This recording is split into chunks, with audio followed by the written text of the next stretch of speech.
Ongole MP టికెట్పై బాలినేనితోటి Sajjala భేటీ అయ్యారు. మాగుంటకు లేదా తన కుమారుడు ప్రణీత్కు ఇవ్వాలని బాలినేని పట్టుబడుతున్నట్టుగా తెలుస్తోంది. ఇదే విషయమై స్థానిక నేతలతో కూడా చర్చించారు బాలినేని.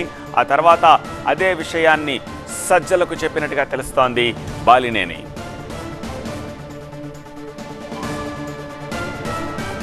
ఒంగోలు ఎంపీ టికెట్ విషయమై ఇంతవరకు ఎలాంటి క్లారిటీ రాలేదు. సో దానికి సంబంధించి సజ్జల రామకృష్ణారెడ్డితోటి బాలినేని భేటీ అయ్యారు.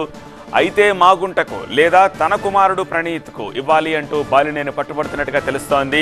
సో మాగుంటకి ఇచ్చేందుకు వైసీపీ సంసిద్ధంగా ఉందా లేదా అన్న విషయాన్ని గతంలోనే ఆ వ్యవహారం మాకు వదిలేసేయని చెప్పినట్టుగా తెలుస్తోంది. ఈ నేపథ్యంలో బాలినేని సజ్జలతోటి అయితే మాగుంటకి ఇవ్వండి, లేదంటే నా కుమారుడు ప్రణీత్కి ఇవ్వండి అంటూ బాలినేని పట్టుబట్టినట్టుగా తెలుస్తోంది. ఇదే విషయమై స్థానిక నేతలతో చర్చించినట్టుగా తెలుస్తోంది బాలినేని. సో నేతల అభిప్రాయాలను తీసుకుని సజ్జలకు ఆయన ఆ మెసేజ్ని క్యారీ చేశారు. ఇప్పుడు సజ్జల రామకృష్ణారెడ్డి ఏం చేస్తారు, వైసీపీ అధిష్టానం ఈ విషయంపై ఎలాంటి నిర్ణయం తీసుకుంటుందన్నది ఉత్కంఠ కలిగిస్తోంది.